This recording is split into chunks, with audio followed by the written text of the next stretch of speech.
programa de debate político Tesis y Antítesis. Gracias, como siempre, por su sintonía.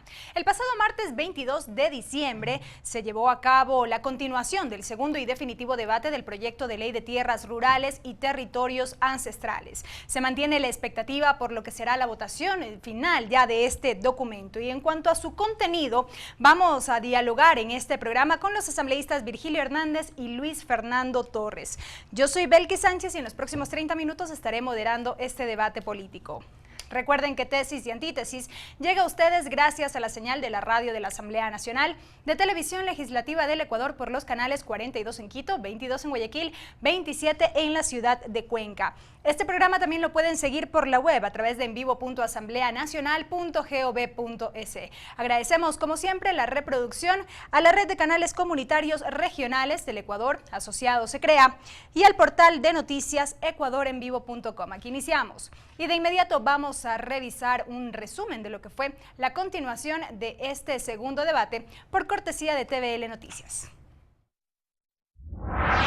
En la continuación del segundo debate del proyecto de ley de tierras hubo preocupación en cuanto a temas como la necesidad de regularizar aquellos predios situados en zonas declaradas como áreas protegidas. Así lo expresaron los asambleístas Ramiro Vela y María del Pilar Almeida de País.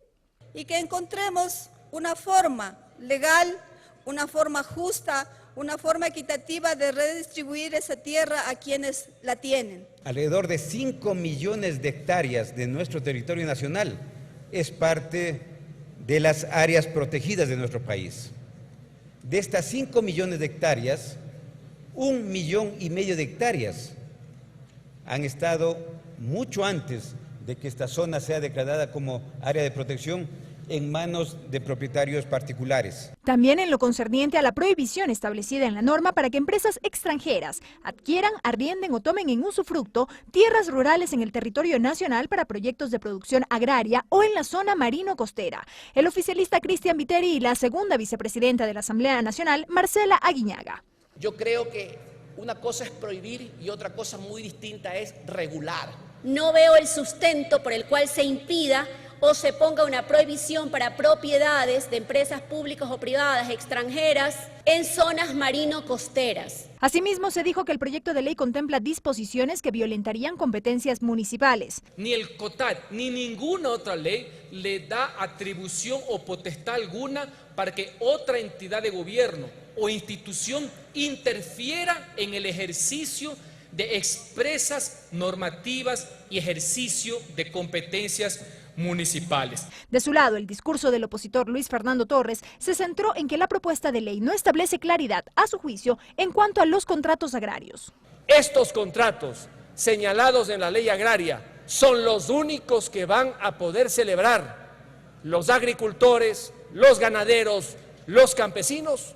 Pero más allá de las preocupaciones que generó esta iniciativa, hubo quienes coincidieron en que la nueva ley de tierras constituye un avance en cuanto a la eliminación de la concentración de las tierras. Aún así, insistieron en que se debe vigilar su efectiva aplicación. María Augusta Calle y Montgomery Sánchez del movimiento oficialista.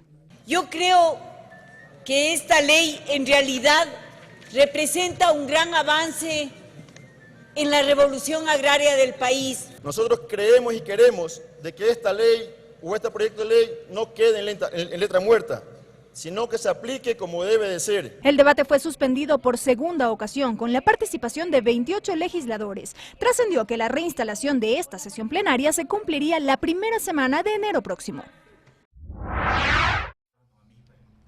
Y bien, con esto iniciamos este debate, lo hacemos con usted, asambleísta Hernández. Durante la sesión plenaria, usted empezó su intervención señalando algunos puntos positivos, podríamos llamarlos así, de este proyecto de ley de tierras. ¿Cuáles serían estos? Bueno, en primer lugar, de señalar que el proyecto entre el primero y segundo debate ha sufrido modificaciones importantes. Creo yo que eso va a ayudar a tener una buena ley, que además es necesaria. En el Ecuador todavía tenemos una normativa que más bien responde a un momento en el que lo que primaba eran las relaciones de mercado. La ley de 1994, que a su vez reemplazó la de 1973, generó algunas dificultades, entre otras, por ejemplo, suprimió la regulación y control de la propiedad rural, se cuando se expidió esta ley se buscaba sobre todo relaciones capitalistas, mercantilizar las relaciones en el agro, dejando de lado la resolución de importantes problemas. Por eso en el Ecuador en estos años prácticamente se ha acabado con todo lo que significaba procesos de reforma agraria y también en muchos casos se ha permitido que tierras que no cumplen la función social, la función ambiental, tierras que no están adecuadamente producidas, sigan ahí en manos de personas que no tienen además el interés de hacerlas producir, sino que muchas veces es una forma de especulación del suelo rural. Por ende, me parece que era importante, que era necesaria esta normativa, esta ley. Yo creo que hay cambios importantes, que hay algunos aportes. Por ejemplo, con esta ley se permite impulsar la producción, pero al mismo tiempo pensar en la redistribución. Si bien la ley no fija unos límites máximos para determinar latifundio, sí establece prohibiciones claras para la concentración, para el acaparamiento y también que tiene que determinarse en función de la calidad de los suelos cuándo una propiedad puede ser considerada latifundio o no. Me parece que esto es importante. Creo que hay avances también respecto de lo que es la regularización y la titulación del suelo rural. Estas, yo diría, son avances muy importantes que ahora se tienen en esta ley. Gracias, asambleísta Hernández. Asambleísta Torres, le pregunto por ahí mismo, ¿no? ¿Cuáles fueron los aspectos positivos que en cierta medida destacó de este proyecto de ley antes de hablar de los reparos que fueron expresados durante el debate?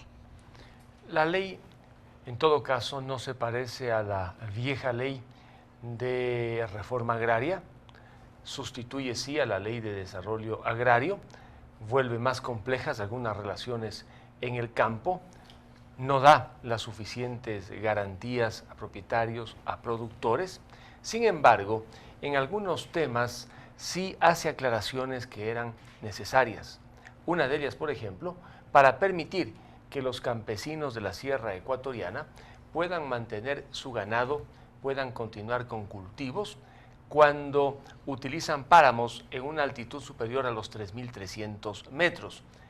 Van a seguir en sus actividades ganaderas y agrícolas, sometiéndose simplemente a un plan de manejo ambiental. Ello está bien porque termina con la incertidumbre en la que se había colocado a este tipo de campesinos en la sierra ecuatoriana.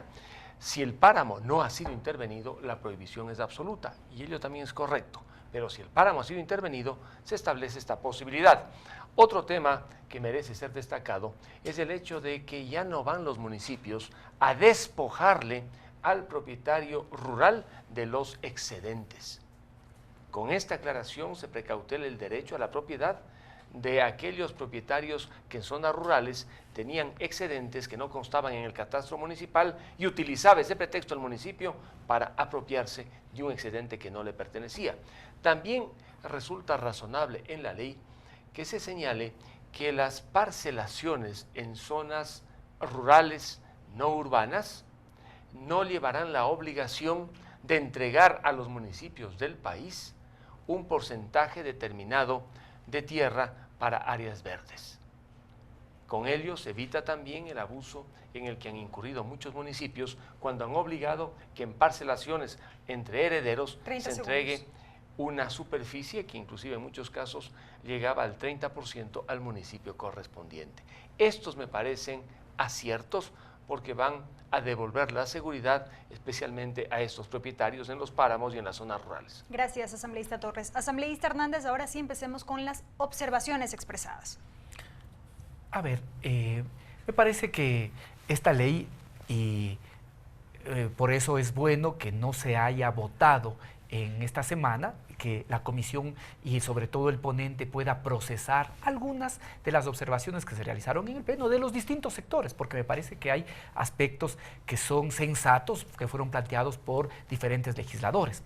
En ese sentido, por ejemplo, yo me permití observar la necesidad de poder en el artículo 11, por ejemplo, precisar mejor en qué significa esto de la función social. Y ya en otras leyes tenemos, por ejemplo, que un objetivo básico de la función social es que produzca una redistribución equitativa de la renta generada por la producción. Me parece que es necesario precisar mejor lo de la función social o enriquecer lo que ya está planteado en este momento. De igual forma, hay una dificultad en la ley que puede pensarse que solo pueden ser sujetos de redistribución aquellas tierras que son de propiedad del Estado.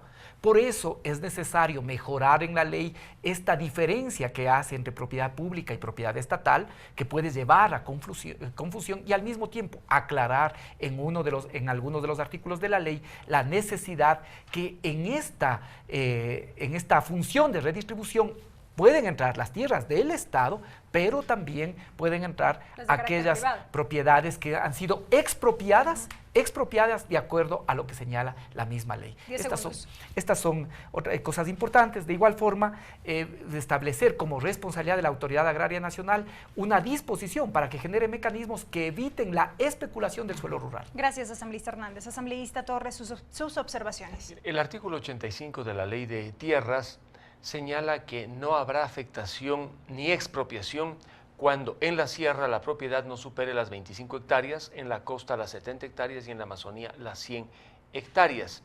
Con esta garantía se beneficia aproximadamente al 95% de propietarios, especialmente en la sierra y en la costa, que no tienen más de 25 hectáreas o de 70 hectáreas. En buena hora que consta esa garantía. Sin embargo, para aquellos que tienen más, la situación es compleja porque las causales de expropiación señaladas en el artículo 103 son ambiguas, han sido redactadas de una manera muy amplia, con lo cual tendría poderes discrecionales importantes la autoridad de la tierra a la hora de afectar una propiedad superior a 25 hectáreas en la sierra, a 70 hectáreas en la costa o a 100 hectáreas en la Amazonía, por incumplimiento, por ejemplo, de la función social, por incumplimiento de la función ambiental. Como decía Virgilio, en dos artículos, en el 11 y en el 12, se encuentran las definiciones de lo que debería entenderse por función social y función ambiental. Pero igualmente, esos dos artículos también tienen una redacción bastante vaga que llevaría a que solamente con un ejército de inspectores que recorran las diferentes propiedades en el país, la autoridad pueda determinar con alguna objetividad si cumplen o no la función social o la función ambiental. Segundos. En todo caso, lo importante es que se garantice el derecho a la propiedad privada. Yo pedí en el debate que las causales del artículo 103 para expropiaciones se aclararan y disminuyeran y que la definición de función social o función ambiental fuera más precisa y no tan vaga como consta en la ley. Gracias, asambleísta Torres, asambleísta Hernández, por sus criterios. Amigos, es momento de hacer una primera pausa aquí en Tesis y Antítesis, luego que hemos hecho un primer acercamiento en torno al contenido del proyecto de ley de tierras que ha entrado ya en su segundo y definitivo debate, y ahí las posturas en cuanto a los aspectos positivos y también los cuestionamientos en este caso y las inquietudes alrededor de esta iniciativa. Vamos a una pausa y al volver continuamos con más de esta discusión. No se vayan.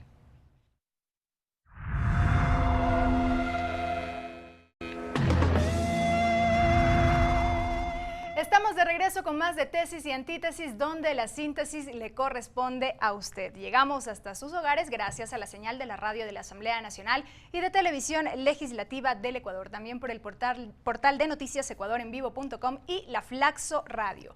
El tema de esta semana, el proyecto de ley de tierras.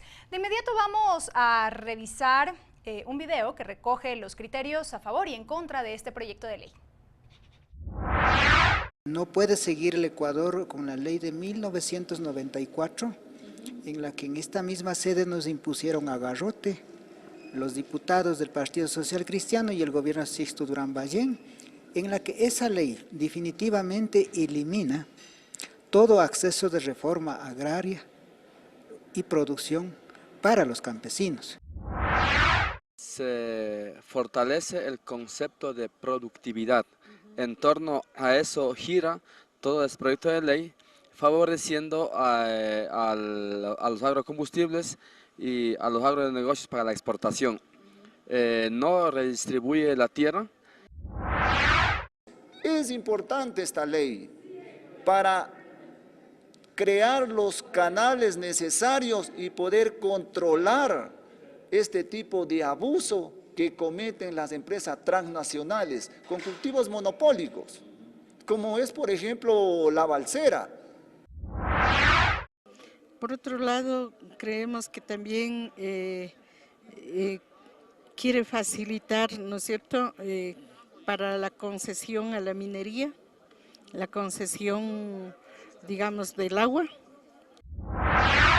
Al fin, o ya era hora de que esta Asamblea Nacional evidentemente retome la sesión y el debate de la ley de tierras y realmente cumpla su responsabilidad y una deuda social que tiene el actual gobierno con los campesinos. Bien, asambleísta Hernández, continuamos con usted.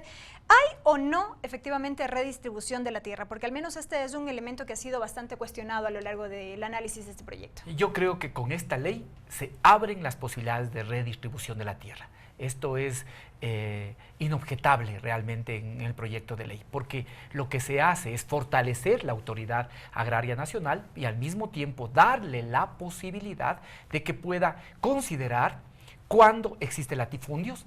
Al mismo tiempo se establece la posibilidad para que se puedan integrar las pequeñas propiedades y de esa manera democratizar la tenencia de la tierra. Yo creo que es un paso en esta ley. Pero desde la CONAIE, por ejemplo, o el mismo asambleísta César Omajinga han reiterado que no existen mecanismos claros establecidos en la ley para lograr efectivamente esa redistribución. Mire, yo creo que es más una oposición ideológica, pero cuando uno mira la realidad, por ejemplo, ¿qué es lo que puede encontrar? Que no se puede establecer la misma categorización para tierras que son diferentes.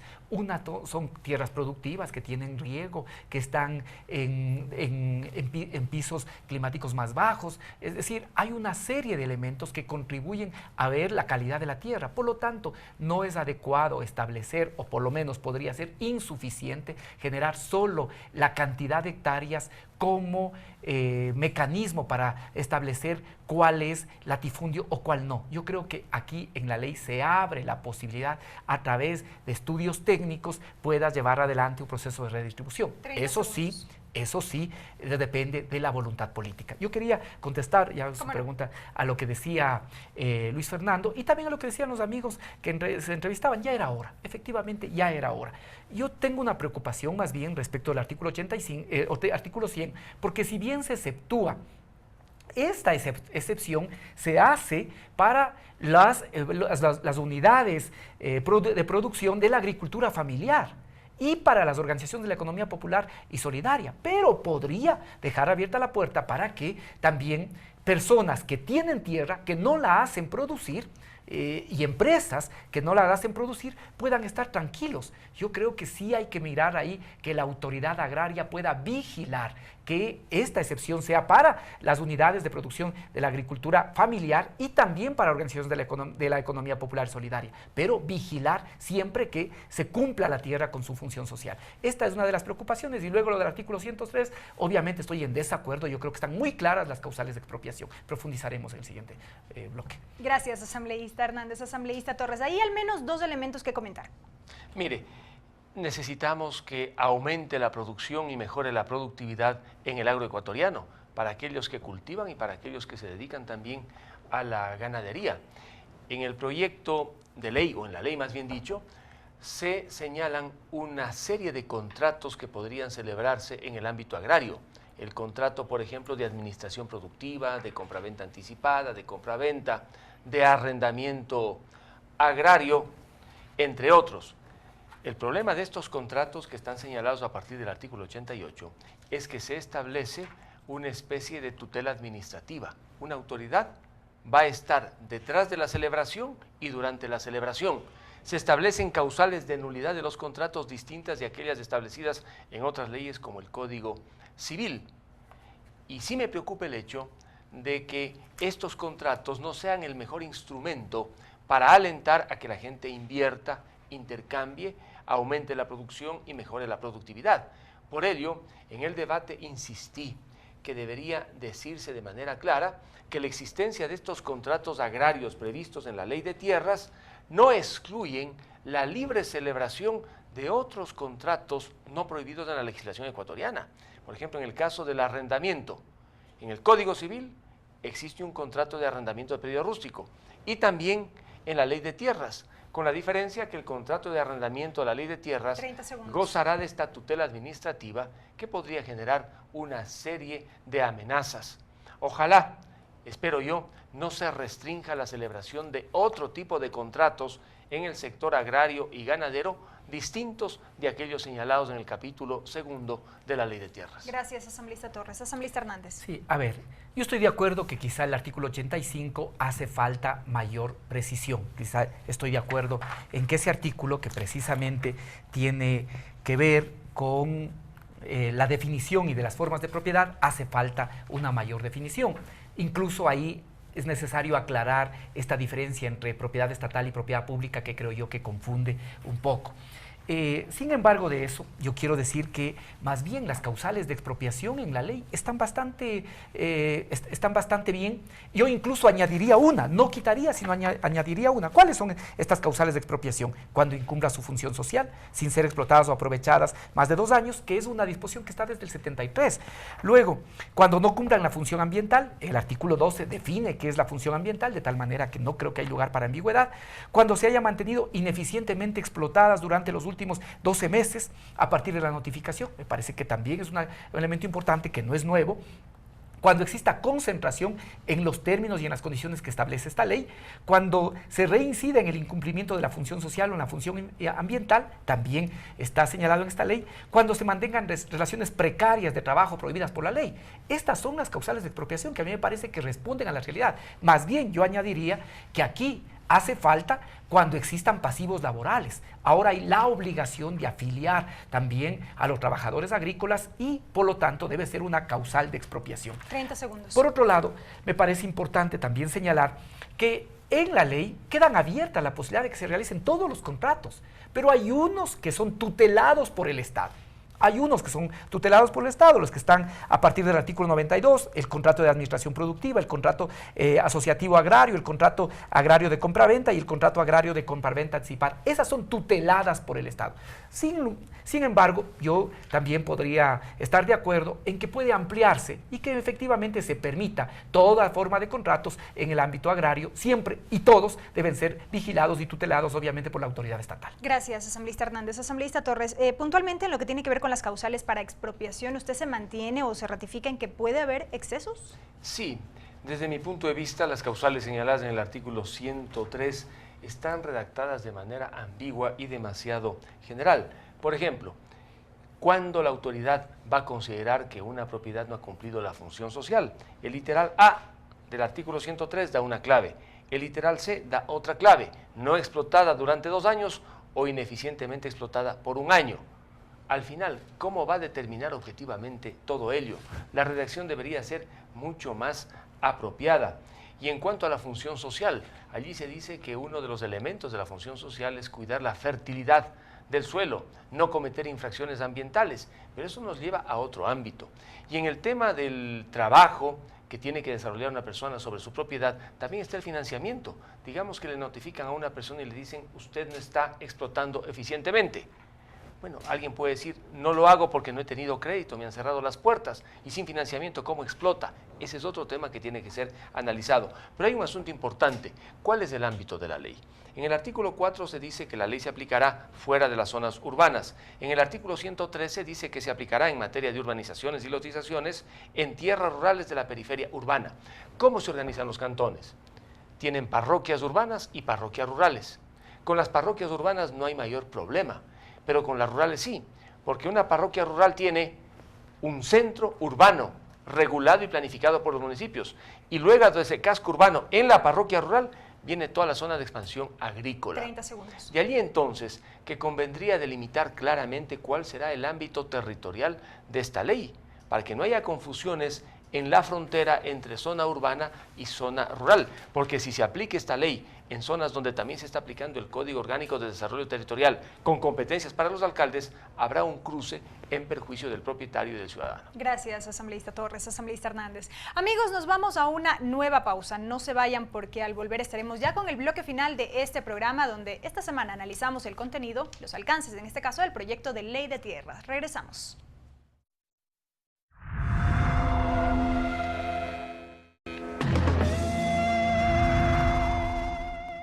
Amigos, estamos de regreso con más de tesis y antítesis ya en el bloque final de este programa, donde los asambleístas Virgilio Hernández y Luis Fernando Torres tienen 3 minutos cada uno para sus comentarios finales sobre el tema de hoy, el proyecto de ley de tierras rurales y territorios ancestrales. Avanzamos con usted, asambleísta Hernández. Sí, me parece muy buena decisión que no se haya votado en esta semana este proyecto, que es un proyecto importante, y creo que deben recogerse aún muchísimas observaciones que han surgido en el Pleno de la Asamblea. Yo, sin embargo, quiero poner de relieve que esta ley es un paso importante, y es un paso porque ayuda a impulsar la producción y a fortalecer también las estructuras productivas en el agro para garantizar este objetivo que es la soberanía y la seguridad alimentaria, y al mismo tiempo fomentar el impulso de actividades agroproductivas que permitan también que el Ecuador pueda tener ingresos por la exportación de productos agrícolas. Me parece que esto es importante enfatizar. Luego, creo que también con esta ley se permite, como ya he dicho, se da pasos a la redistribución de la tierra, afectando la especulación, que me parece importante. Uno de los problemas por el cual los campesinos no pueden acceder a tierra es por la especulación de la tierra rural. Por eso me parece que en esta ley se da un paso en ese sentido. También esta ley permite el fomento de la transferencia de tecnología y capacidades para los sectores indígenas, campesinos del país. También esta ley impulsa la producción agrosustentable. Esta ley permite un adecuado uso de la tierra y al mismo tiempo un elemento y un objetivo social grande es también la regularización de la tierra y la titularización de la tierra, que también se trabaja en esta ley. De tal manera que creería yo que con esta ley se está dando un paso significativo. Obviamente todavía nos toca recoger y que el ponente recoja la serie de observaciones que se han realizado. Es posible mejorarla aún, pero sin duda es un nuevo marco que está acorde con la Constitución de la República, que está acorde con la normativa de la Constitución del 2008, que pone como elemento fundamental al ser humano, que pone como elemento fundamental precisamente a la sociedad. Por ello, creo yo que esto va a ser importante, no solo para el agro, es importante para el país. El futuro del Ecuador también está de alguna manera ligado a lo que es la situación en el campo. Creo que esta ley es un paso importante que se hace en el país. Gracias, asambleísta Hernández. Asambleísta Torres. El 95% de dueños de unidades productivas en la costa ecuatoriana no deberían temer frente a una afectación o expropiación. En la costa existen 4.666.000 hectáreas distribuidas. No todas son, por supuesto, productivas, pero el 95% dueño de esas hectáreas tiene propiedades que no superan las 70 hectáreas y por lo tanto no serían objeto de ninguna afectación. En la sierra ocurre algo parecido. Aproximadamente un 97% de propietarios de unidades productivas en las que se ha distribuido 4.560.000 hectáreas, pueden también estar tranquilos porque ellos no tienen más de 25 hectáreas y la ley establece que solo pasadas las 25 hectáreas habría una afectación. En la Amazonía no hay más que 2.045.000 hectáreas, igualmente allá se protege a un 96% que tienen menos de 100 hectáreas. De tal manera que en números deberían estar tranquilos si se entiende la ley como está previsto en el artículo 85. Esto es, no habrá afectación, no habrá expropiación si uno tiene un área inferior a 25 hectáreas, a 70 hectáreas y a 100 hectáreas. Sin embargo, conviene decir que el objetivo final es el de darle al Ecuador soberanía alimentaria y para eso se requiere que aumente la producción en el país y mejore la productividad. Mientras más pequeña es una extensión, es mucho más difícil que sea más productiva y por supuesto se produzca más. El objetivo tiene que ser ampliar extensiones. De allí entonces que cuando se condena, digamos, el latifundio, habría que pensar básicamente cuál es el número de hectáreas, por ejemplo en la sierra, que son ciertamente cultivables al 100%. Me han dicho algunos entendidos que no pasarían de las 300.000 hectáreas. Y en esas 300.000 hectáreas no hay grandes propiedades. Y para que exista inversión sostenible y para que aumente la producción se necesita áreas bastante grandes. De allí entonces que no podemos perder digamos, el norte de la ley. Mejoremos la soberanía alimentaria, mejorando a su vez la producción y la productividad. Esta ley finalmente, desde mi punto de vista, se coloca en un punto intermedio entre la vieja ley de reforma agraria, que llevó al colapso al país, y la ley de desarrollo agraria aprobada en la década de los 90. Asambleísta Torres, muchas gracias por sus comentarios. Asambleísta Hernández, de igual manera. Nos quedan unos pocos segundos ya al finalizar este programa y quisiera aprovecharlos para enviar un mensaje a todos quienes semana a semana sintonizan este programa. La Navidad ha pasado y estamos a las puertas del inicio de un nuevo año y sin duda amerita unas palabras al respecto. Bueno, en primer lugar agradecerle a la ciudadanía que nos mira, que nos sigue semana a semana, agradecer a usted y a todo el equipo de producción de Tesis y Antítesis que permiten que este sea un espacio también para el debate, para la discusión, ya por casi 2 años, y desearles a todos quienes nos miran, a quienes todos nos siguen, que sea un año, el siguiente, de esperanza, de trabajo conjunto, de compromiso, para seguir construyendo un país de todos, para seguir construyendo justicia, que es la única manera de poder vivir en paz. Que así sea, asambleísta Hernández. Asambleísta Torres. Si algo ha caracterizado a la Asamblea es una gran producción legislativa, el esfuerzo que en conjunto hemos hecho estos años para desarrollar desde este programa elementos que le permitan al televidente informarse sobre cómo las leyes se aprueban, cuál es su alcance. Entiendo que es un esfuerzo patriótico, cívico, es una gran tarea pedagógica y con ello queremos contribuir básicamente a consolidar la democracia deliberativa en el país. Yo quiero agradecer a los televidentes por seguirnos permanentemente cada semana y a todos ustedes por participar activamente en un programa que hace un aporte, al menos, al debate en el país. Cómo no, y bueno, yo sin duda me sumo a sus deseos en este caso y que el nuevo año sea lleno de éxitos y, ¿por qué no?, también de bendiciones. Amigos, ustedes pueden encontrar el video de este debate en nuestro canal de YouTube y en la página de Facebook de Tesis y Antítesis. Agradecemos por la reproducción a la red de canales comunitarios regionales del Ecuador asociado Se Crea, al portal de noticias ecuadorenvivo.com y también a la Flaxo Radio. Será hasta una próxima ocasión.